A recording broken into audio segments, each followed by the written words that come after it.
Loving God, we thank you for the opportunity to study prophecy and history. We ask that you would help us to understand these things. Please help us to have discernment and please speak to us, we pray. In Jesus' name, amen. Okay, so we'll pick up from where we left off. We last spoke about, it was 1892. I mentioned a few events. I think there was a couple more. Just for the sake of time, I'm going to just mention now what they were. Basically, one was that we saw A.T. Jones responding to that Holy Trinity decision. So there will be a quote in my quotes pack which relates to that. That'd be quote 31. It's from the SDA Online Encyclopedia, so I won't read that out, but you'll be able to see that there. And also I wanted to mention that that year, with that Holy Trinity decision and those other events, is the year of that sermon that we've been reading and studying, the gospel, what it is and its work as opposed to the mystery of iniquity. So that just gives you the context of the time in which that sermon was given. Next, I want to move on to 1893, which we know is the Chicago World Fair. And we also have the National Reform Association becomes it's the NRL. That was the National, what's that called? I've forgotten what it is.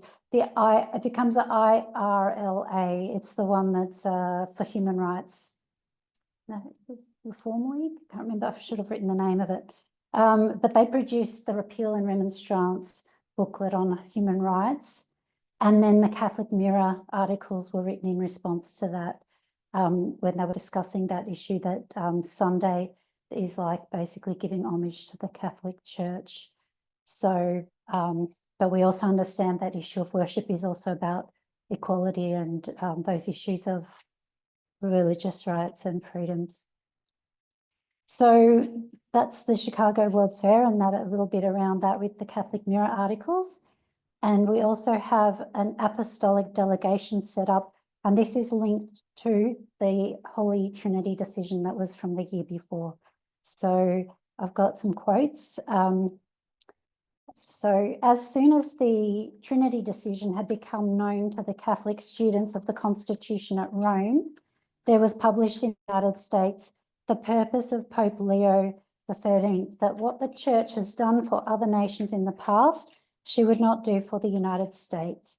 In order to accomplish this purpose, he sent in that same year his personal representative to this country, America, and set up at the capital of the nation his apostolic delegation. The apostolic delegation to the United States was established on January 24th, 1893, with offices in Washington, D.C. It was led by an apostolic delegate. The delegation was the result of an effort by the Holy See to establish communication between Pope Leo XIII and President Benjamin Harrison.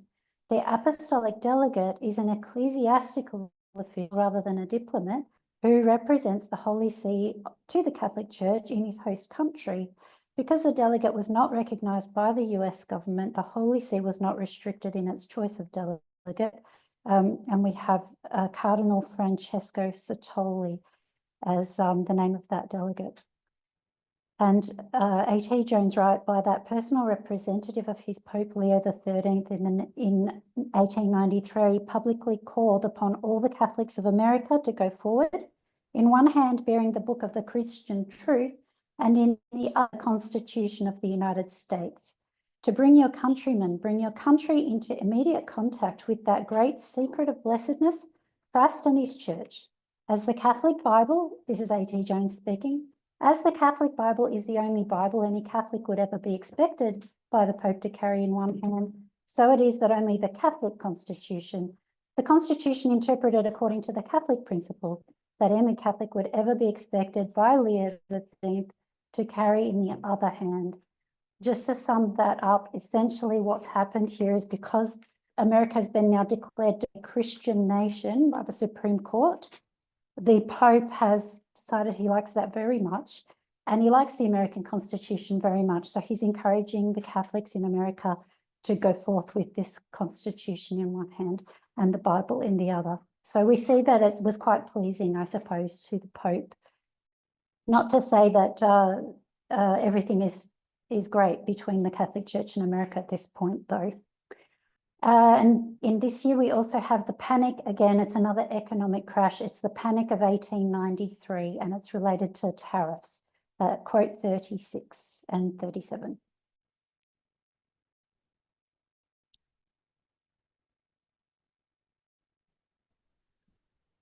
The Panic of 1893 was an economic depression in the United States. It began in February 1893 and officially ended 8 months later, but the effects of it continued to be felt until 1897.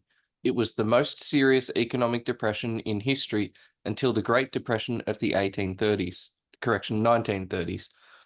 The Panic of 1893 deeply affected every sector of the economy and produced political upheaval that led to the political realignment and the presidency of William McKinley. The McKinley Tariff helped trigger the financial panic of 1893. Reverberations from the panic led to sharp Democratic losses in the 1894 midterm elections and to McKinley's capture of the White House in 1896.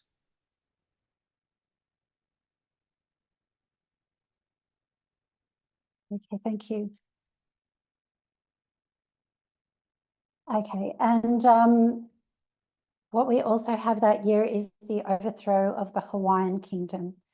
So the overthrow of the Hawaiian Kingdom was a coup d'etat against Queen Liliuokalani that took place on January 17, 1893 on the island of Oahu and was led by the Committee of Safety, composed of 7 foreign residents, 5 Americans, 1 Scotsman and 1 German, and 6 Hawaiian Kingdom subjects of American descent in Honolulu.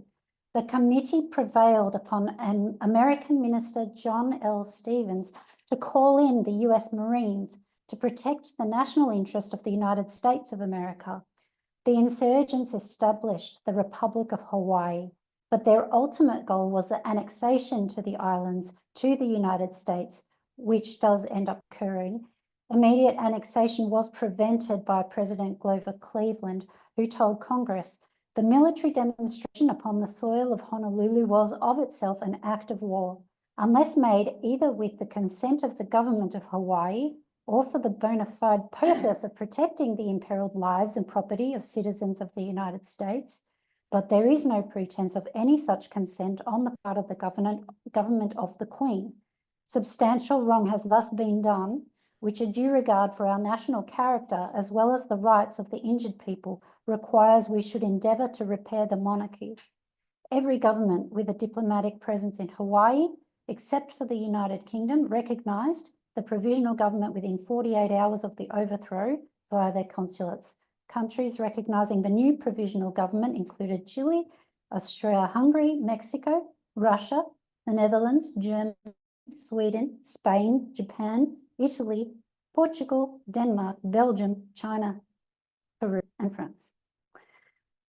Also that year, we have a new character we're bringing into the story now is Cuban Jose Marti, who was raising support to fight for Cuban independence from the Spanish colonial power. There had already been 2 failed liberation wars, but we'll see that this one escalates and we'll see that develop. So that's quote 41, please. Jose Marti, delegate of the Cuban Revolutionary Party, noticed with alarm the movement to annex Hawaii, viewing it as establishing a pattern for Cuba. In 1893, Marti traveled through the United States, Central America, and the West Indies, visiting different Cuban clubs. His visits were received with a growing enthusiasm and raised badly needed funds for the revolutionary cause. Okay. I'm just marking here.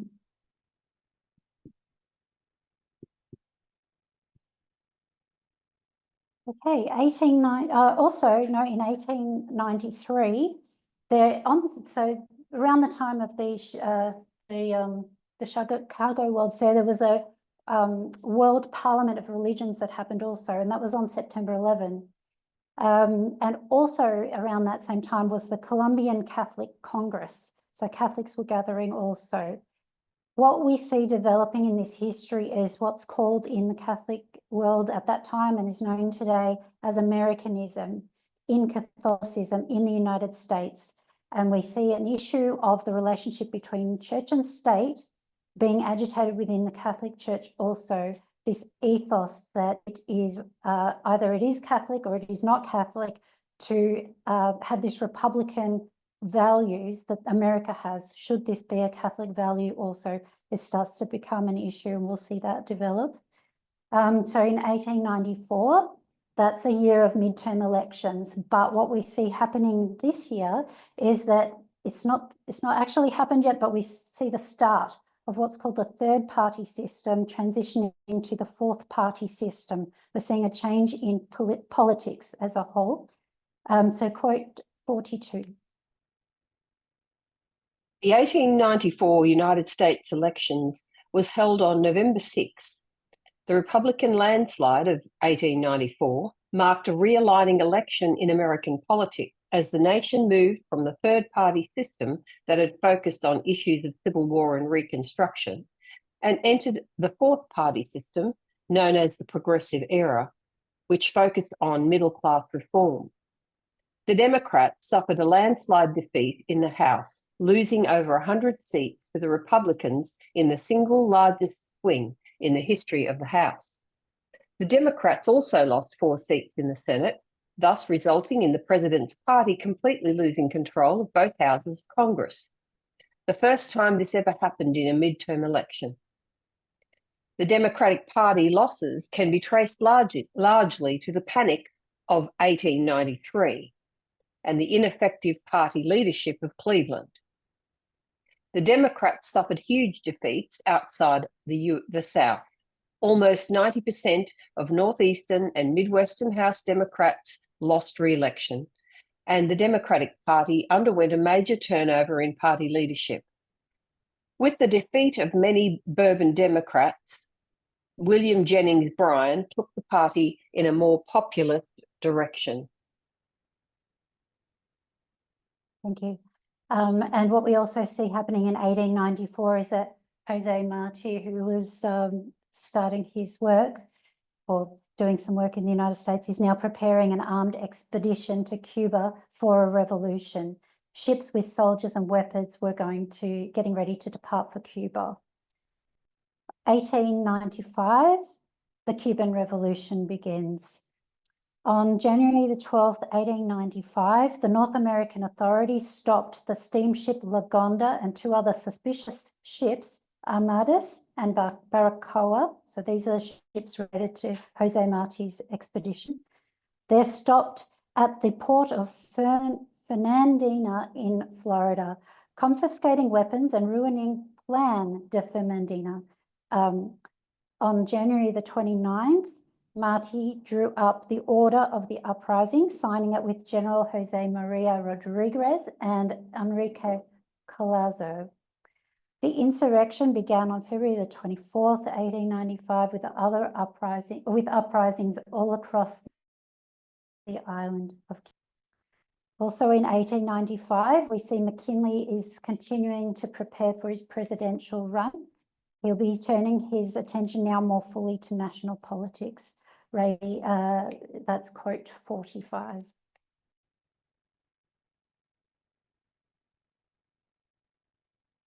McKinley's political efforts in Ohio were rewarded with the election in November 1895 of a Republican successor as governor. Asa Bushnell, a Republican, and a Republican legislature that elected Foraker to the Senate. McKinley supported Foraker for the Senate and Bushnell, who was of Foraker's faction, for governor. In return, the new senator-elect agreed to back McKinley's presidential ambitions. With party peace in Ohio assured, McKinley turned to the national arena.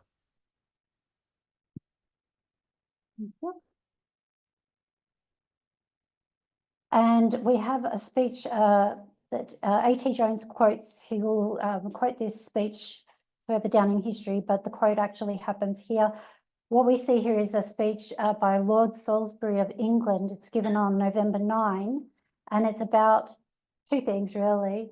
The Ottoman Empire and Turkey, that's one thing, and how its relationship to this issue of colonialism and this build-up of colonial powers, and then how all of this situation is going to build us up to a potential world war. So we've got colonial powers, its relationship that it may build up a world war, and Ottoman Empire's relationship in that. And now this is being noticed by somebody who's not into prophecy, and A.T. Jones will tie that into prophecy, obviously. So that's quote 46.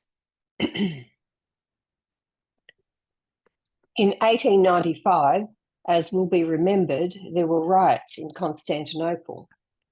At that time, the people of Britain and of the United States actually demanded of the nations of Europe that they should abolish the Turkish government. The people of England and the United States urged and almost demanded that their governments should move in the matter and that the dominion of the Turk should be blotted out. But Lord Salisbury, the 9th day of November in the year 1895, gave the answer of the powers to all the world on that question. In his speech at the Mansion House in London, he said, "Turkey is in that remarkable condition that it has now stood for half a century, mainly because the great powers of the world have resolved that for the peace of Christendom, it is necessary that the Ottoman Empire should stand. They came to that conclusion nearly half a century ago. I do not think they have altered it now.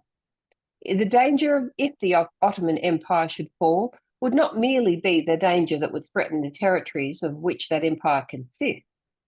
It would be the danger that the fire there lit should spread to other nations and should involve all that is most powerful and civilized in Europe in a dangerous and calamitous contest. That was a danger that was present in the minds of our fathers when they resolved to make the integrity and independence of the Ottoman Empire a matter of European treaty, and that is a danger which has not passed away." Thank you. Also that year, we have one of the two big encyclicals that Pope Leo XIII writes to the United States. Both of these encyclicals I'll mention the second one a bit later, also have to do with this issue of Americanism, whether Republican values can be brought into the Catholic Church, and also that the Catholic Church, although it's benefited a lot from American Republican values, would still prefer to have church and state connected even in the United States. So those encyclicals can be found online if you want to read those, but it's about the issue of Americanism. We see this effect going in two directions. 1896, McKinley wins the presidency, and this is when we mark the beginning of the fourth party system proper. Governor William McKinley, the Republican nominee, defeats Representative William Jennings Bryan. The campaign took place during an economic depression known as the Panic of 1893, and it was a political realignment that ended the old third party system and began the fourth one. The fourth party system was the political party system that was dominated by the Republican Party. The period features a transformation from the issues which had focused on the American Civil War, Reconstruction, race, and monetary issues. And the era began in the Depression of 1893 and in an extraordinary intense election of 1896. This is called a realignment, and the presidential election is seen as McKinley's view of a stronger central government building American industry through protective tariffs and dollar based on gold. The voting patterns established then displaced the near deadlock that the major parties had held since the Civil War, and Republicans are now going to dominate the nation, with a brief exception in the 1910s. They'll basically dominate until 1932. Then we also see that there is American popular support grows to intervene in the Cuban Revolution, quote 50.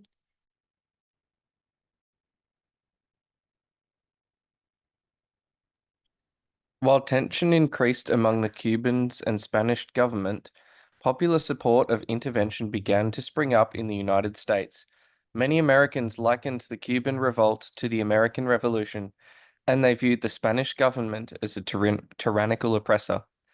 Historian Luis Perez notes the proposition of war in behalf of Cuban independence took hold immediately and held on thereafter. Such was the sense of the public mood. Many poems and songs were written in the United States to express support of the Cuba Libre movement. At the same time, many African Americans, facing growing racial discrimination and increasing retardation of their civil rights, wanted to take part in the war. They saw it as a way to advance the cause of equality, service the country, hopefully helping to gain political and public respect amongst the wider population. President McKinley, well aware of the political complexity surrounding the conflict, wanted to end the revolt peacefully. Spain repeatedly promised specific reforms that would pacify Cuba but failed to deliver. American patience ran out. And also we mark the beginning of the Philippine Revolution. So this is also against the Spanish colonial power, and now Spain is fighting basically on two fronts. They've got Cuba, the Cuban uprising over here, and they've got Filipino uprising over here. So that begins in this year.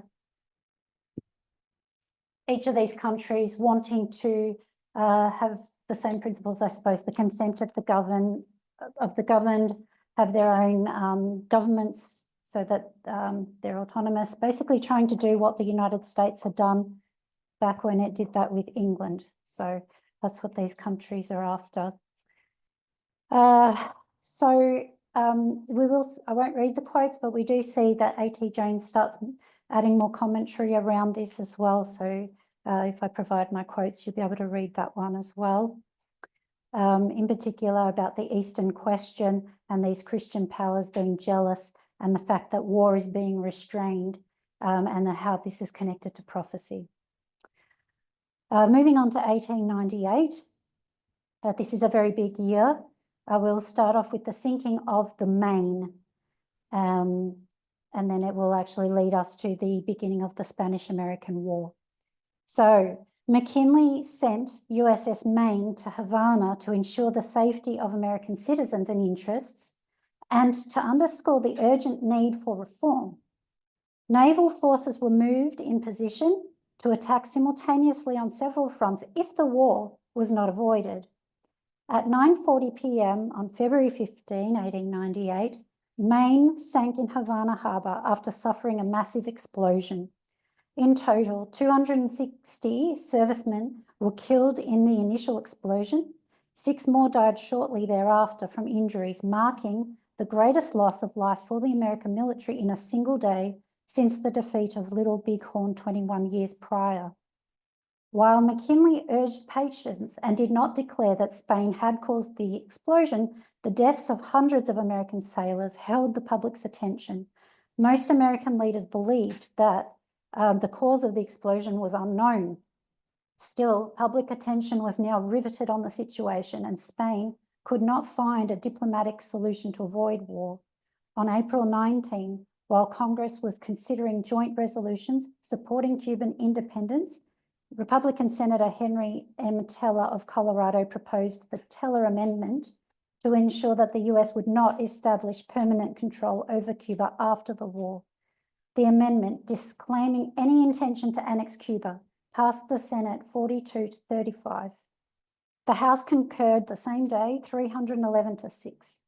The amended resolution demanded Spanish withdrawal and authorized the president to use as much military force as he thought necessary to help Cuba gain independence from Spain. President McKinley signed the joint resolution on April 20, and the ultimatum was sent to Spain. In response, Spain severed diplomatic relations with the United States on April 21. On the same day, the US Navy began a blockade of Cuba. Also, in that same year, we have Archbishop Ireland, who's actually McKinley's friend, but also a Catholic archbishop. He was positioned as a negotiator by the Pope. That'll be quotes 53 and 54.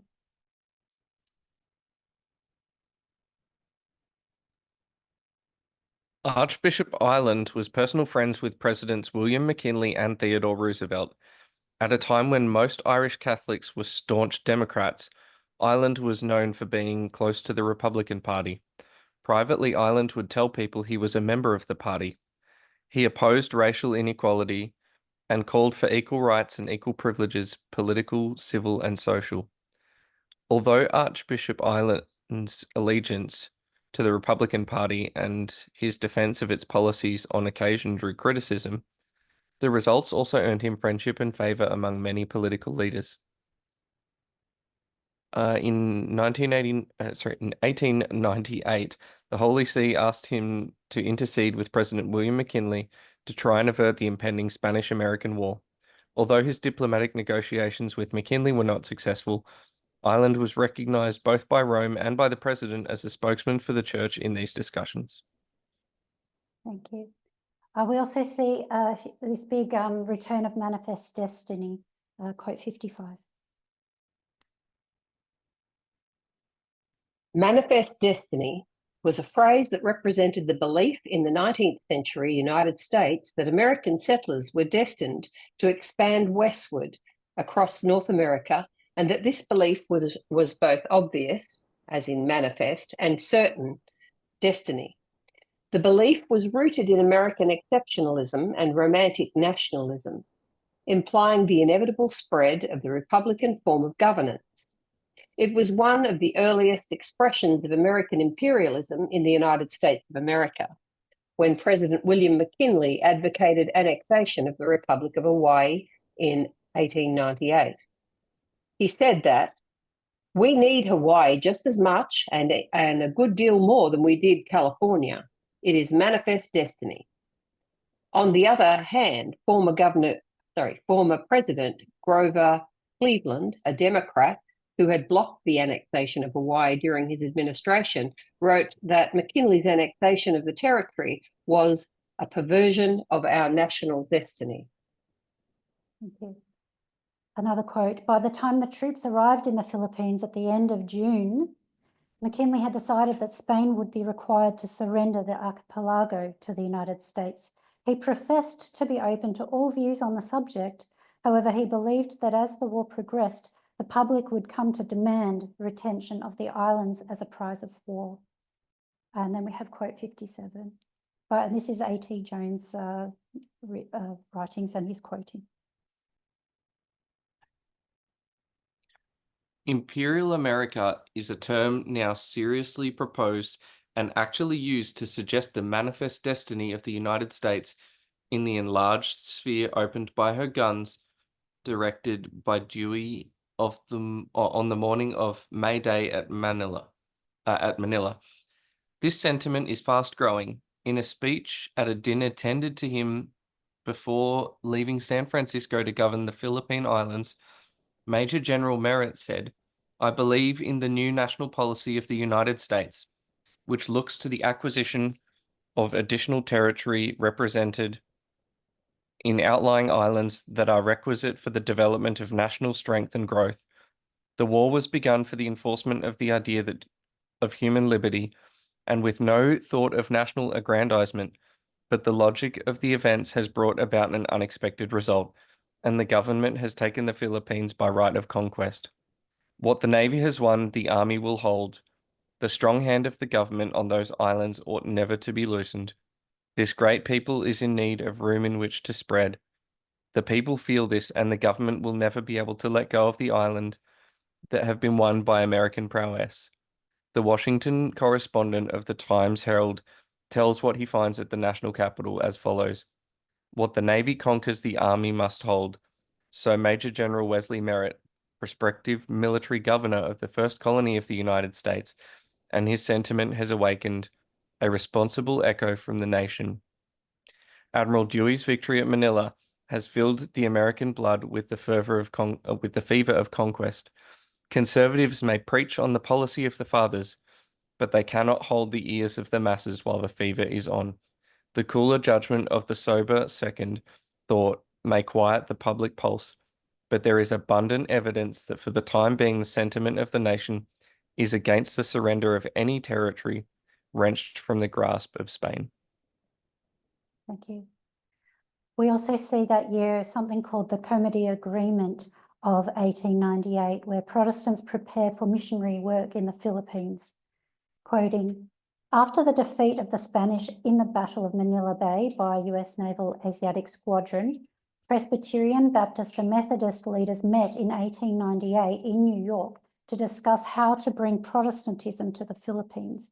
The result was a comity agreement that divided the Philippines into missionary areas by denomination to avoid future conflicts among themselves and their converts. Only one Protestant denomination would be in each area. Also in 1898, that is the year of the annexation of Hawaii, and we have quotes 60 and 61.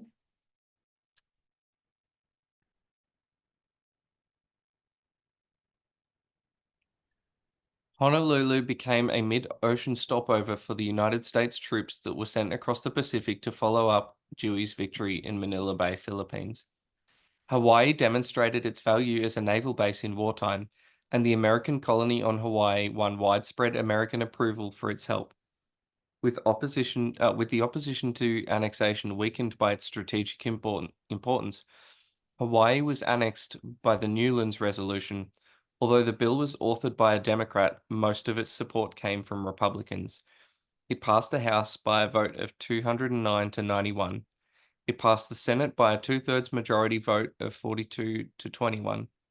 It was approved on July 4, 1898, and signed on July 7 by McKinley. Queen Liliuokalani sent a letter of protest to the US House of Representatives in attempt to return control of her homeland to native Hawaiians, stating that her throne had been taken illegally. The formal ceremony which marked the annexation of Hawaii to the United States was held at the Iolani Palace on August 12, 1898. Almost no native Hawaiians attended the annexation ceremony, and those few Hawaiians who were on the streets wore royalist iliama blossoms in their hats or hair, and on their breasts they wore Hawaiian flags which were emblazoned with the motto, Ku hei aloha, my beloved flag. Most of the 40,000 native Hawaiians, including Liliuokalani and the Hawaiian royal family, protested against the action by shuttering themselves in their homes. When news of the annexation came, it was bitterer than death to me. Liliuokalani's niece, Princess Kaiulani, told San Francisco Chronicle, it was bad enough to lose the throne, but it was infinitely worse to have the flag go down. The Hawaiian flag was lowered for the last time while the Royal Hawaiian Band played the Hawaiian national anthem, Hawaii Po'oni. Thank you. And noting that it was approved on July 4 in that quote, which you would think would catch their attention, the significance of that. Also that year we have the Treaty of Paris, and that's quote 62 and 63. With defeats in Cuba and the Philippines and its fleets in both places destroyed, Spain sued for peace and negotiations were opened between the two parties. Hostilities were halted on August 12, 1898, with the signing in Washington of a protocol of peace between the United States and Spain. After 2 months of difficult negotiation, the formal peace treaty, the Treaty of Paris, was signed in Paris on December 10, 1898. Under it, Spain relinquished all claim of sovereignty over and title to territories described there as the island of Puerto Rico and other islands now under Spanish sovereignty in the West Indies, and the island of Guam in the Marianas or Ladrones, the archipelago known as the Philippine Islands, and comprehending the islands flying within the following line to the United States. The cession of the Philippines involved a compensation of $20 million from the United States to Spain. Okay, so that Treaty of Paris involved the United States paying $20 million for the Philippine Islands. That's the conditions of the treaty. And that was signed in 1898. The treaty could not come into effect, though, until it was ratified by Congress, and that created a political controversy. Republicans generally supported the treaty, but those opposed either aimed to defeat the treaty or exclude the provision that stipulated the acquisition of the Philippines. Most Democrats favoured expansion as well, particularly in the South. A minority of Democrats also favoured the treaty on the basis of ending the war and granting independence to Cuba and the Philippines. But I will note that many Democrats had issues with annexing that territory. A.T. Jones is vocal against this colonialism and as it is a contradiction of the Declaration of Independence. And I would like you to read A.T. Jones' quote from 65, please.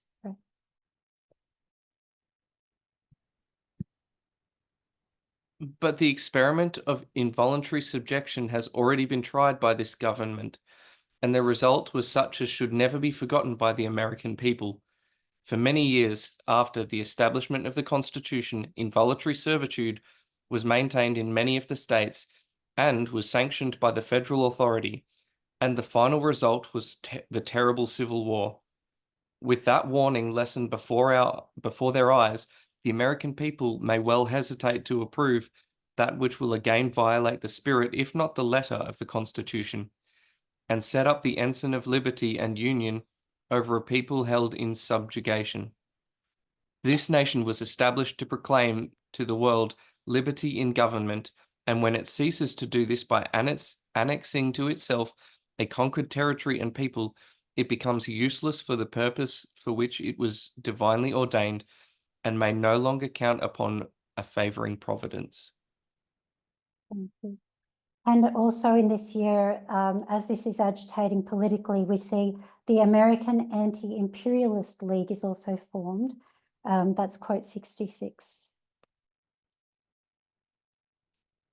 The anti-imperialists opposed forced expansion, believing that imperialism violated the fundamental principle that just republican government must derive from consent of the governed. The League argued that such activity would necessitate the abandonment of American ideals of self-government and non-intervention, ideals expressed in the United States Declaration of Independence, George Washington's farewell address, and Abraham Lincoln's Gettysburg Address. Thank you. All right, so we'll move on to 1899, and we see that Congress is now debating the ratification of the Treaty of Paris. During the Senate debate on ratification, Senators George Frisbee Hoare and George Graham Vest were outspoken opponents.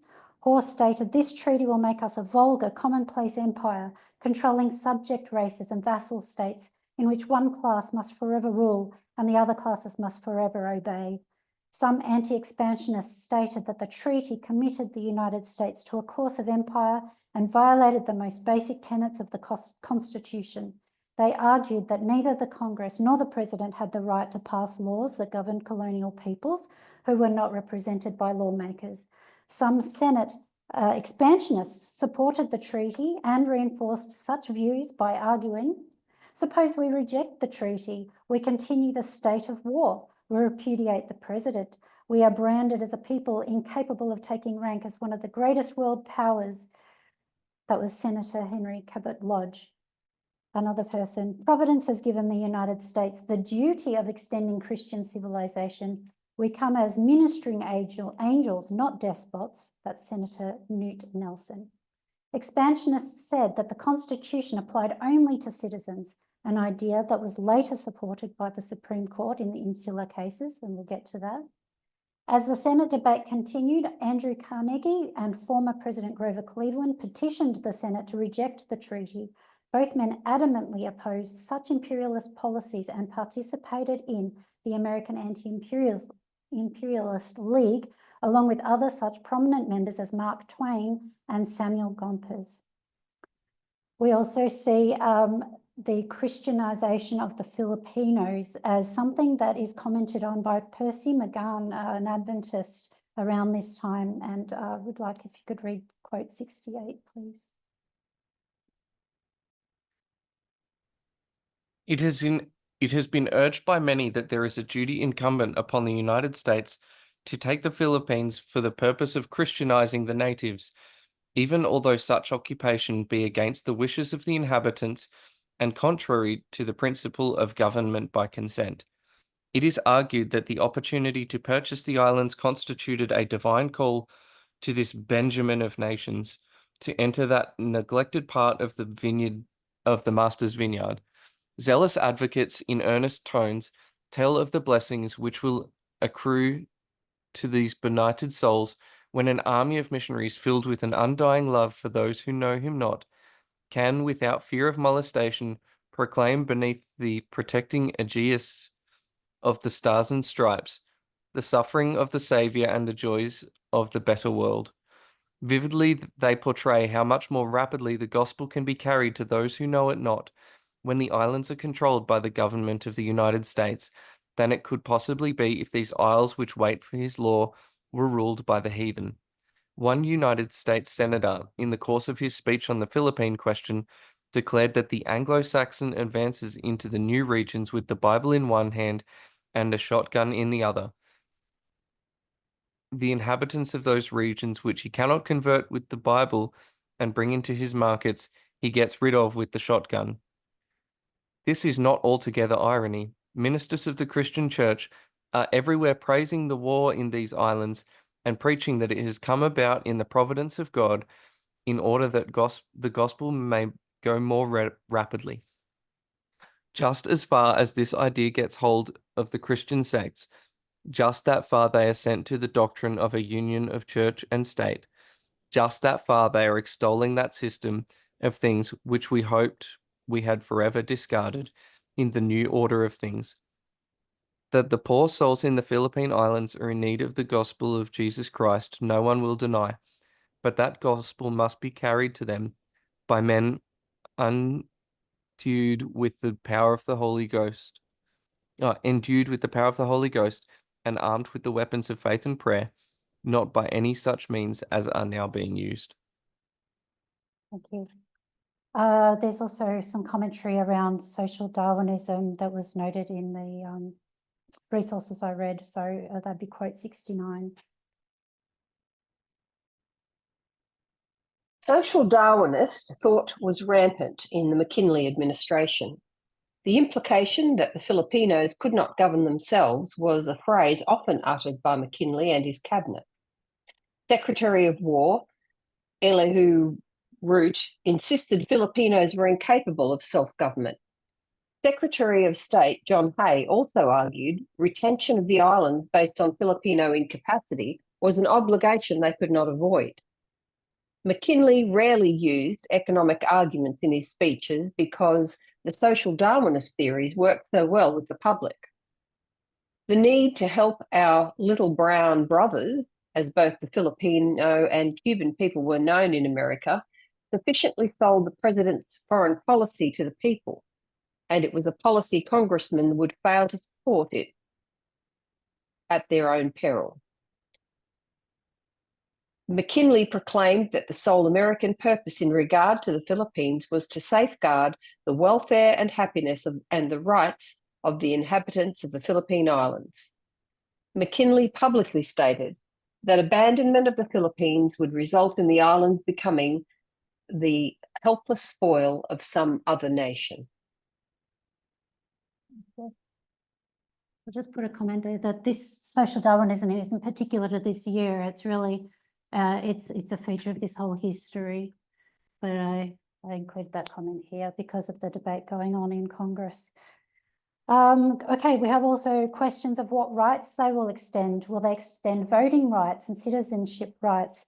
I have this quote from Senator George Vest. He was against this, and just like we had with the southern states in the Millerite history, the reasons for not wanting annexation are often not pretty, even though they sound maybe good at first. This is one such case. So this one does come with a warning. It is quite offensive, but to illustrate the thinking and the link to what we saw in Millerite history, I will read some of what he said.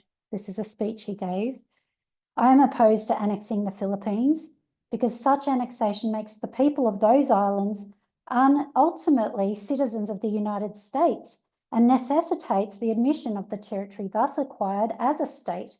The idea of conferring American citizenship upon the half-civilized, piratical, muckrunning inhabitants of 2,000 islands, 7,000 miles distant in another hemisphere, and creating a state of the Union from such materials is so absurd and indefensible that the expansionists are driven to the necessity of advocating the colonial system of Europe, against which the American colonies revolted when its application to them was attempted by the King of England.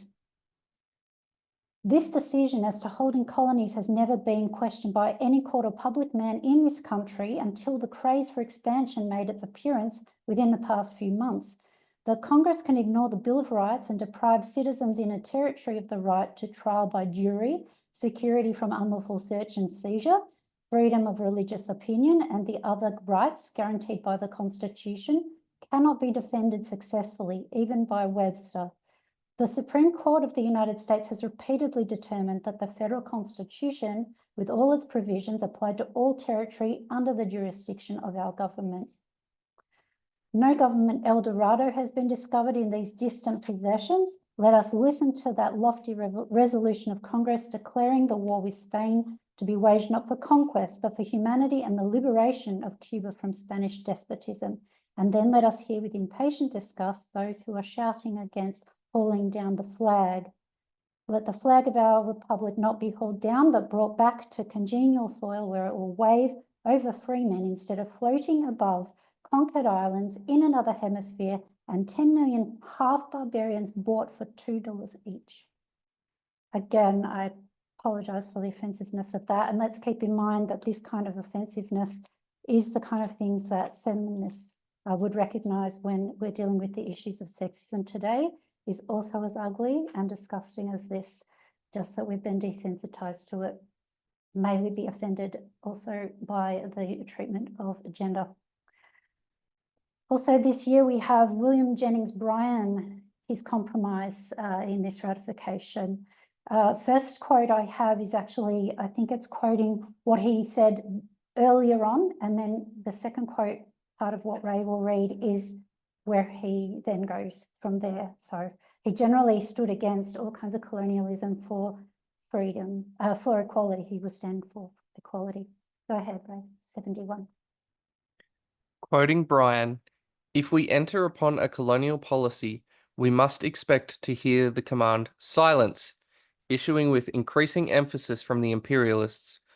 When the discussion of fundamental principles is attempted in the United States, if a member of Congress attempts to criticize any injustice perpetrated by a government official against a helpless people, he will be warned to keep silent, lest his criticism encourage resistance to American authority in the Orient. If an orator on the 4th of July dares to speak of inalienable rights, or refers with commendation to the manner in which our forefathers resisted taxation without representation, he will be warned to keep silent, lest his utterances excite rebellion among distant subjects. If we adopt a colonial policy and pursue the course which excited the Revolution of 1776, we must muffle the tones of the old Liberty Bell and commune in whispers when we praise the patriotism of our forefathers." In the Senate, the Spanish treaty faced strong opposition, appearing likely to be defeated. Unexpectedly, William Jennings Bryan, a prominent figure in the Democratic Party, emerged as its champion. Bryan, who had served as a Democratic volunteer colonel and was kept out of Cuba by the Republicans, had no apparent reason to support the McKinley administration. Some believe that Bryan's support for the treaty was a strategic move to label the Republicans as imperialists and position himself as an anti-imperialist presidential candidate in 1900. He argued that the war would not officially end until the United States ratified the pact.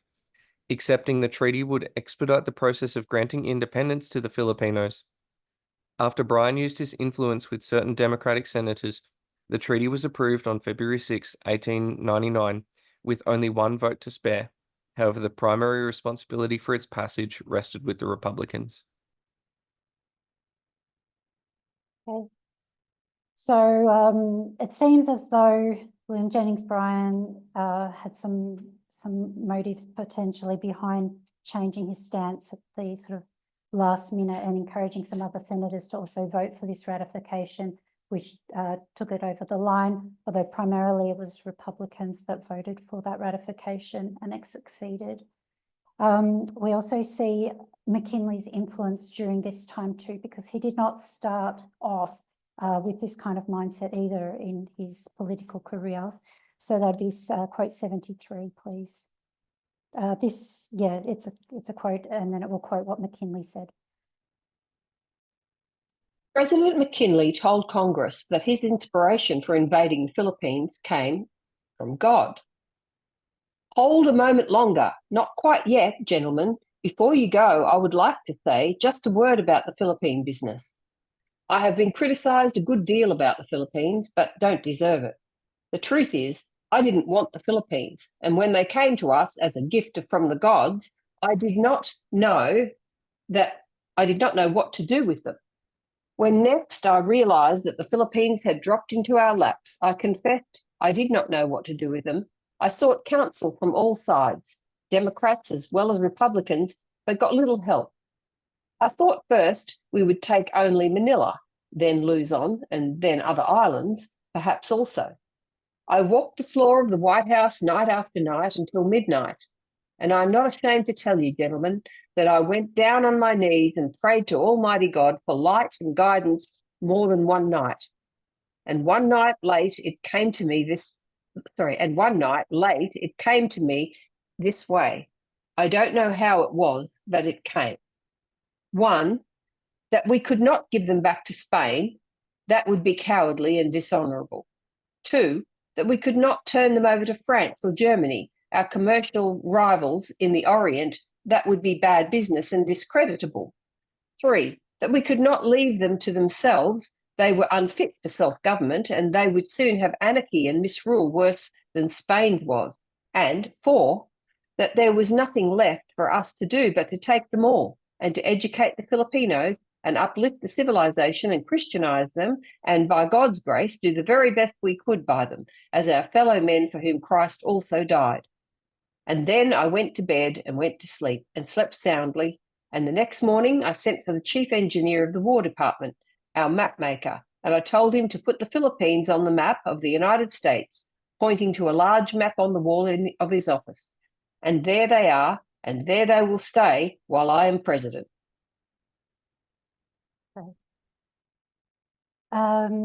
What actually begins now is the Philippine-American War. So during the Spanish-American War, the Filipinos were very grateful for American help because Americans had arrived in the Philippines and had been fighting off the Spanish, and the Filipinos were working alongside the Americans and vice versa.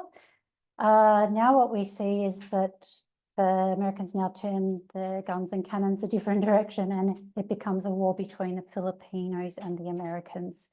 I'll read a quote that A.T. Jones gave about this war. He wrote, this actual article is written in response to a Protestant article which quoted that America is acting as a good Samaritan in this fight for the Philippines. A.T. Jones says, read the following lines from a letter written by a soldier in the Philippines, February 7th, 1899. This is the soldier speaking. The natives fought with desperation. Of course, there has been great cruelty, but these people needed a lesson. The only way to govern them is by fear. So all the burning and devastation was necessary. I hope it won't have to go further. Of course, all this has not been accomplished without great loss on our part.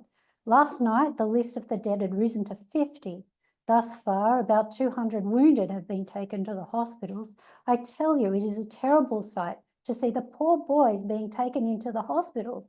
It just seems criminal to sacrifice so many American lives on such a country as this. And the United States paid $20 million for the privilege.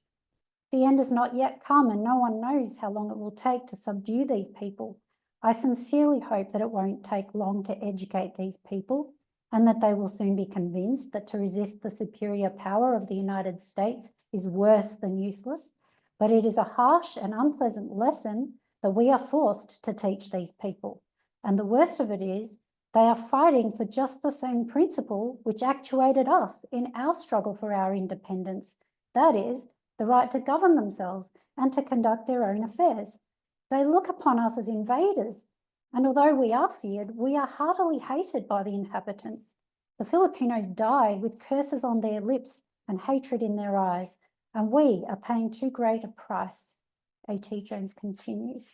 When the churches, religious teachers and religious papers identify themselves with all this and proclaim that in it all we have played the Good Samaritan, this presents a condition of things in the professed Christianity of the United States.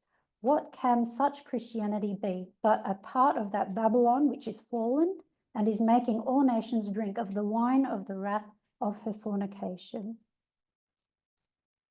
We will also, I won't read it out, but there is a quote that A.T. Jones gives about the disappointment the Protestants feel when Catholicism, they don't have as much success and as much leeway there with the inhabitants because of some deals made with the Catholic Church over the Catholic areas. So there was some disappointment about that, but I won't read that out. I will share afterwards. We also see quotes where A.T. Jones he writes throughout all of this history, but we see articles such as Human Rights, one about imperialism, and another one about present truth. And I think it'd be good if you could read quote 76, Lynn. In that prophecy, Revelation 13, 11 to 18, there was seen another beast coming up out of the earth, and he had two horns like a lamb. We have always said, and it is the truth, that these two horns represent the two great principles that from the beginning characterized this nation, namely Protestantism and republicanism. Then this beast, in spite of these lamb-like principles, speaks as a dragon and becomes oppressive, cruel, and persecuting. This shows apostasy from the principles which at first are the characteristics of the nation. For several years we said much, never half enough, about the apostasy of the nation from its fundamental principle of Protestantism. But very little has been said about the apostasy of the nation from its fundamental principle of republicanism. Yet this is the truth, as really as is the other. And now, just now, the fact pointed out in that truth is being worked out before the eyes of all people. And for months past, it has been so. This apostasy is going steadily on in the presence of all. All people are in and are discussing daily the nation's involvement that mark this apostasy. Thank you. This year, 1899, is actually, there's a book written by Percy McGann. I quoted him earlier, but the whole book is pretty much devoted to this topic. It's reasonably lengthy. It's called The Peril of the Republic of the United States of America. You can find it in the CD-ROM. It incorporates a lot of the arguments that A.T. Jones has been making. And Percy was a historian, and so he brings in his understanding of history as well and puts together this book. It tells the story from America's founding and all men being equal, through the American Civil War, through American imperialism and manifest destiny. And it also compares the United States with the fall of the Roman Republic, and also compares and contrasts it with the fall of the Spanish Empire. And all of this to show how this will lead the world to Armageddon, in as far as they understood that at that time. So I will read some of what he wrote as well. An old world power has been driven from Cuba, but an old world idea has invaded and well nigh captured the Republic of the United States. The idea that all men are not created equal, and that governments do not derive their just powers from the consent of the governed. There have been times when the ship of state in the United States has been partially diverted from her course, and greed has used her officers for private ends and personal emoluments. But now the very foundation stones of the fabric governmental are being undermined. Prior to the year 1898, This government was a republic, pure and simple. Its foundations were laid in principle and not power. It was not an empire in any sense of the word, for the foundations of an empire are laid in power and not in principle. It was built upon that everlasting rock that right makes might. Against this, the coming of floods and the blowing and beating of winds are alike powerless, for it standeth sure and falleth not forever. But empires, on the other hand, are built upon that sinking sand that might makes right. Against these the floods come and the winds blow and beat, and they fall, and great is the fall thereof. Today this nation is in danger of abandoning the rock and settling upon the sand. The love of power, so prone to the human breast, is smothering priceless eternal principle. From being a government of the people, by the people, and for the people, it is being rapidly transformed into a government of some of the people, by a few of the people, for all of the people. This is imperialism as opposed to republicanism, and this is national apostasy. The people of this world are proclaiming peace and preparing for war. Never has there been a state of affairs so utterly incongruous. With one voice, men unite in declaring that the halcyon days are at hand, while at the same time they get ready for the biggest game of powder and projectile that has ever been proposed during the history of the earth.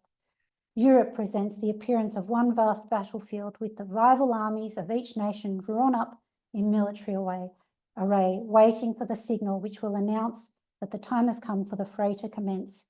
Into this awful vortex of angry nations, the United States has voluntarily leaped, now henceforth to be reckoned as one of the sceptred kings of the East. In this year, 1899, we also have the SDA General Conference and pantheism. So now we're seeing the time period where Kellogg is bringing pantheism in at this conference, and he has actually been speaking about this, they say, for about 20 years up until now. But this general conference was somewhat controversial. So we could read quote 79.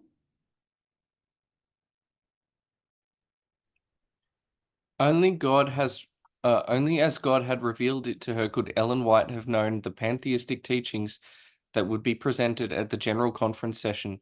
She was led to write and send in advance an article to be read entitled The True Relation of God and Nature. At the Tuesday morning meeting, February 21, as the health message was being discussed at the session, Dr. Kellogg declared that he would be glad to hear from Dr. E.J. Wagner and W.W. Prescott on this question of healthful living, for both had been giving interesting and helpful talks at the sanitarium.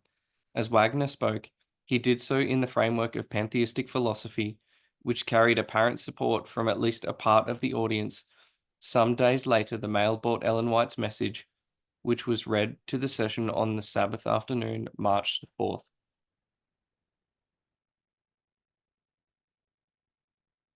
So just keep that brief for now. There's plenty that could be read about that. Now, this year, 1899, is the other year that we have that encyclical to the United States. This one is called Testem Benevolentiae Nostrae, which means testimony of our goodwill. Again, it's fighting against this issue of Americanism and that controversy. It's a pushback against that thinking that you could have a church and state separate, and they're trying to work out what to do with the American Catholics as well and influence them. In 1900, McKinley beats Bryan in the national election for the second term. I actually have an image. Lynn, if you can share that, if you have that handy. This is really interesting because when I saw this in one of the encyclopedias, it had them side by side, and faulty as maybe Bryan is, he actually runs on this anti-imperialist campaign in 1900, as he was hoping to do. He doesn't succeed. There's too much popular support behind the imperialist idea by now. So we'll just see if we can make you a co-host so you can share that.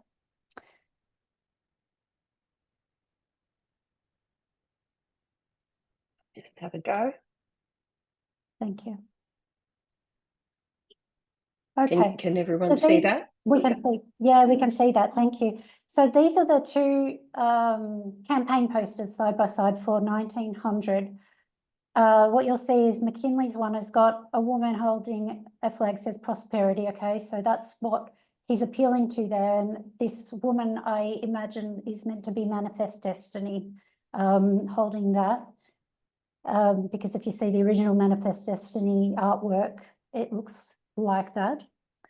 And then on the right-hand side, there's some small details that may be hard to see, but on the top, the bell on the top left will say 1776, the year of the Declaration of Independence. The bell on the right says 1900, and it says anti-imperialism on it. We've got liberty, justice, and humanity there. The no crown of thorns and no cross of gold has got to do with a famous speech that he had given years before about a cross of gold. He was into bimetallism, using silver and gold, essentially to, I think, for the common people, it would be better that way. I think I haven't studied much on that bimetallism. That was something he stood for. The bottom left, you see an octopus with all its arms grabbing bits of territories here, there, and everywhere, and a woman with an axe that wants to chop that off. So potentially that's the liberty, I don't know. On the right, you've got Statue of Liberty on its pedestal, and you have people of other, Filipinos and other countries that are standing in front of it. And down the bottom, if I can see what it says down the bottom. Hidden. Oh, equal rights to all and special privileges to none. So that's the two compare contrast to candidates that ran in 1900, and McKinley won that election. Apparently, just the nation was very happy that now we have, because all of that panic and the economic depression is basically now they're becoming more prosperous through all of this, and they were happy with the successes, right? They're proud of their military and all of that. So they're proud of McKinley, and he wins a second term. So you can stop sharing, thank you. In 1900 as well, Ellen White comes back to America from Australia, just to give context of what's happening in the SDA Church. A.T. Jones is continuing criticism there's an article called Empire Called to Rule the World and Set Up the Empire of the Son of Man, is one of the articles he wrote. And he's also warning about a looming world war. So we're in 1900. We know history now, looking back, we know World War I is coming. It's going to come in 1914. And in 1900, A.T. Jones and others, they've been doing this for a while, warning about a world war and the fact that colonialism is leading us down this path. And they're tying in prophecy into this as well in these articles, which I won't read out. 1901, McKinley is assassinated by an anarchist. An anarchist in those days is a terrorist. They didn't have Islamic terrorists in America then. They were dealing more with anarchists who would pop up here and there with some kind of terrorist act. So McKinley is stabbed, I believe, and so he's succeeded by Theodore Roosevelt. If we could just have a little description of Theodore Roosevelt, Lynn, quote 80, would be great. Under the leadership of President Theodore Roosevelt, the United States emerged from the 19th century with ambitious designs on global power through military might, territorial expansion, and economic influence. Though the Spanish-American War had begun under the administration of William McKinley, Roosevelt, the hero of San Juan Hill, Assistant Secretary of the Navy, Vice President and President, was arguably the most visible and influential proponent of American imperialism at the turn of the century. Roosevelt's emphasis on developing the American Navy and on Latin America as a key strategic area of US foreign policy would have long-term consequences. Thank you. Yes, McKinley assassinated. Oops, I'll write that later. I'll just, let me just get this note up and then I'll read the next quote. So McKinley was assassinated. And we go to Roosevelt.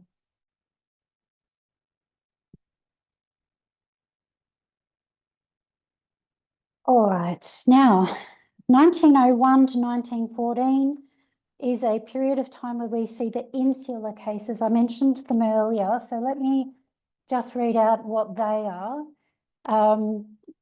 The insular cases are a series of opinions. Remember, there was all this question about, we've got these, they've decided to take these territories. Now do we let them vote or don't we? Do we let them be citizens or not? This comes to the Supreme Court through a series of cases. So the insular cases are a series of opinions by the Supreme Court of the United States in 1901 about the status of US territories acquired in the Spanish-American War. Some scholars also include cases regarding territorial status decided all the way up until 1914, and which we know is the beginning of World War I. And others include ones that go all the way to 1979, which we also know is a prophetic date.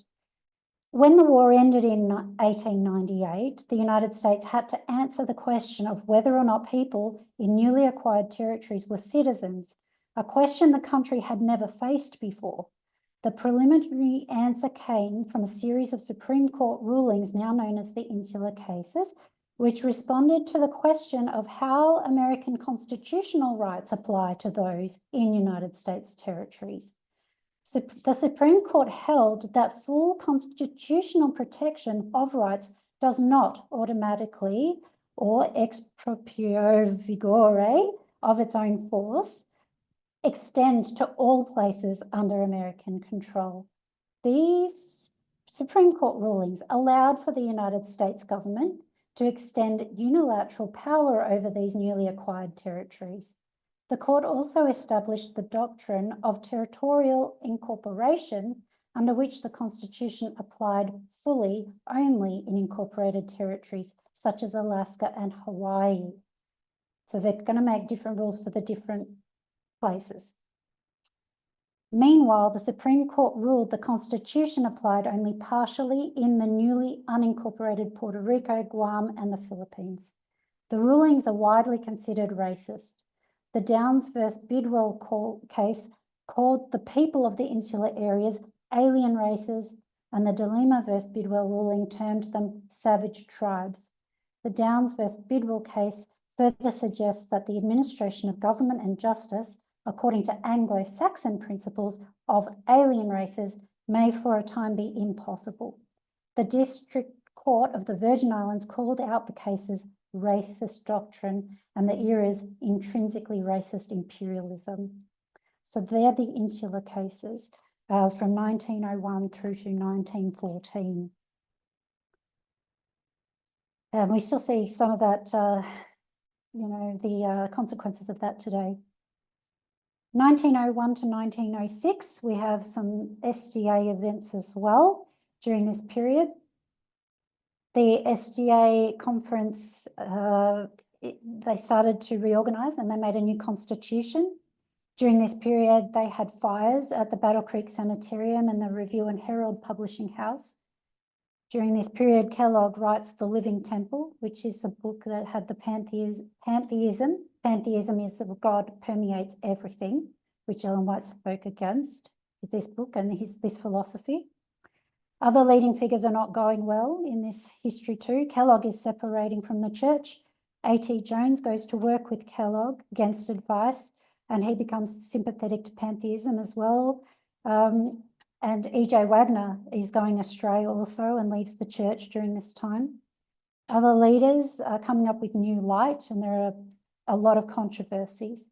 So during this period, again, it's 1901 to 1906 is what I've grabbed for now, is a time when we see these things and we see Ellen White is sounding alarms. So I've taken a few statements from some of her writings in 1906 of the kind of things she was saying. It's quote 82. The testing time is right upon us. We must build upon the rock that will stand the storm of test and trial. As we see the fulfillment of prophecy, we know that the end of all things is at hand. All the messages given from 1840 to 1844 are to be made forcible now, for there are many people who have lost their bearings. A message will soon be given by God's appointment that will swell into a loud cry. The signs of the end are fast fulfilling. The time of trouble is very near us now. We are to be brought into straight places in a way in which we have not been brought heretofore. The time of trouble is near, and we are to awake to a realization of this. We are to be sure that our feet are in the narrow path. We need an experience that we have not yet had, that we may have the assurance that the God of all grace is a very present help in time of need. The time of trouble, trouble such as was not since there was a nation, is right upon us, and we are here like the sleeping virgins. We are to awake and ask the Lord Jesus to place underneath us his everlasting arms and carry us through the time of trial before us. Thank you. 1909, A.T. Jones is removed from membership from the SDA Church. 1909, Ellen White writes 1911. Lynn, if you could read a few of those famous quotes from 1911. I want to keep in mind we are now in 1909 and we have 1914 not far ahead of us. The Spirit of God is gradually but surely being withdrawn from the earth. Plagues and judgments are already falling upon the despisers of the grace of God. The calamities by land and sea, the unsettled state of society, the alarms of war are portentous. They forecast approaching events of the greatest magnitude. The agencies of evil are combining their forces and consolidating. They are strengthening for the last great crisis. Then this was a vision of the tall buildings while in New York, pride, money, envy, and grinding down the poor, etc. The world is stirred with the spirit of war. The prophecy of the 11th chapter of Daniel has nearly reached its complete fulfillment. Soon the scenes of trouble spoken of in the prophecies will take place. Fearful tests and trials await the people of God. The spirit of war is stirring the nations from one end of the earth to the other. But in the midst of the time of trouble that is coming, a time of trouble such as not has been seen since there was a nation. And then the emphasis on the Sabbath message. Thank you. Okay, so just keeping in mind that this is a history of failure, so we don't see a full fulfillment of all these things completely, but we can see that when she's predicting a war, a time of trouble, and all of these others also warning of a huge calamity approaching, they're not far off the mark. 1914, virtually all of the lands across the world have now been claimed. This is an article from Britannica called New Imperialism. That's what they were naming this new imperialism phase. By the beginning of that war, World War I, the new territory claimed by the colonial powers were for the most part fully conquered, and the main military resistance of the indigenous populations had been suppressed. Hence, in 1914, as a consequence of this new expansion and conquest, on top of that of preceding centuries, the colonial powers, their colonies and their former colonies extended over approximately 85% of the Earth's surface. But what this is saying is basically everybody's grabbed what they could, and now everybody's got everything. There's a little bit of land left, I suppose it's not desirable. And now the only options to get more is this is me speaking, you now got to be satisfied with what you got, or now you've got to take from someone else. But this is where we are in 1914. Basically, colonialism has done as much as gone as far as it could with anything freely available to take. Then we have World War I begins, and I'll get Ray to read this one. It's a quote that tells us, it's from Wikipedia, it just tells us basically what caused World War I in a nutshell. Growing tensions between the great powers and in the Balkans reached a breaking point on the 28th of June 1914 when a Bosnian Serb named Gavrilo Princip assassinated Archduke Franz Ferdinand, heir to the Austro-Hungarian throne. Austria-Hungary held Serbia responsible and declared war on 28th of July. After Russia mobilized in Serbia's defense, Germany declared war on Russia and France, who had an alliance. The United Kingdom entered after Germany invaded Belgium, whose neutrality it had guaranteed, and the Ottomans joined the Central Powers in November. The causes of World War I included the rise of Germany and decline of the Ottoman Empire, which disturbed the long-standing balance of power in Europe, as well as economic competition between nations triggered by industrialization and imperialism. Thank you. So we see a bunch of European nations listed. Many of them are colonial powers. We see that the Ottoman Empire has declined, and that was basically holding the balance sort of as long as they could get it to last. It was holding the balance of power. Predictions that have been made was that as soon as the Ottoman Empire is going down, we will have war. So we see that happening, and we see this article commented on imperialism and industrialization and economic competition between nations as leading us all to World War I. 1914, Ellen White dies as well.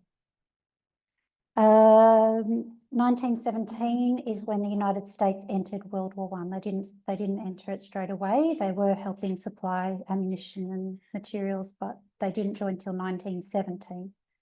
1918, we have Armistice Day, and that signals the end of World War I, but it's not official yet.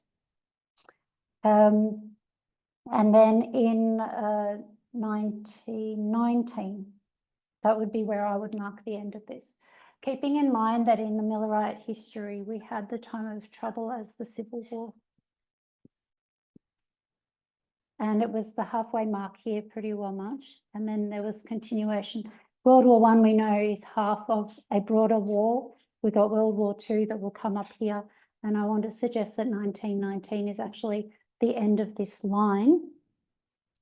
And we would line that up with 1863 in terms of it being the end of that period of the time of trouble in this history as well. So 1919 is the official end of the war. We know in 1918 there is Armistice Day, which is like, we know the war is about to end. Basically, it's a prediction of the end of the war. And so, but it goes down until officially ended in 1919. Another reason why I think it's the end of the line is because we have the 1919 SDA General Conference that year as well. We understand that to be the end of the second generation of SDA, at least in the past we had said that. And there was quite a few controversies at the 1919 conference. There was a rejection of the methodology of the pioneers.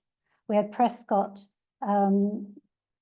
take, as far as I understand, the discussion around the understanding of the 2,300 years and prophetic understanding that the Advent movement had held before. There's a disagreement about those ideas, and also it had to do with how inspired they understood Ellen White's materials to be as well, were issues. So The Doctrine of Christ was a book that was apparently about more love, less judgment. Let's have maybe less emphasis on prophetic messages and more on the gospel. And so it had to be about Christ on the cross as the focus of the church. So we see there that the church then, I think we mark as them entering into a period of darkness, prophetic loss of eyesight. And to wind up, I'd have quote 86 read. This is actually from Wikipedia about this conference. It is not clear what the consensus of the delegates was toward the inspiration of Ellen White.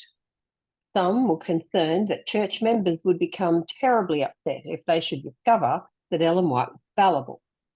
No decision was officially made as to what to do, and eventually it was decided not to publish the conference transcripts. Transcripts excerpts were first published in 1979 by Spectrum and are now available in their entirety from an official church website. Thank you. All right, so that's, yeah, we'll put Treaty of Versailles there, Versailles. And that is where I will finish that history. That's where I think it ends. So I'll pop that down so you can see that. And so just to revise, so I feel that in there, we had the issue of the Sunday law, and it would be around that time. There'd be 1898, 1899, the Insular cases in 1901, that period of time, that issue of colonialism, the Treaty of Paris, all of that being the issue of the Sunday law in America, having that striking contradiction between its profession and its practice. So I would invite all of us to have a think about those events that I've given, the days, the years and the different events, and have a think about where we would place all of those in compared to our line. But basically that's my understanding of what I think the Sunday law issue is in this history, and that it would line up with the 1850 compromise. So basically I'll leave us with that and we can end in prayer. Dear Lord, we thank you for being with us today. We ask that you would help us now as we take these ideas and thoughts away, that it would give us more confidence in what we believe, and that we would be able to see the parallels, Lord. And much of this history is not just about dates, it's about the themes and the ideas of what we then would apply, today, and the issues of today, which we understand to be sexism and equality. Please help us to understand how complex politics can be as well, the role of economy and prosperity and all of these things as well, and that we may just understand better from this. So we ask these things in Jesus' name. Amen.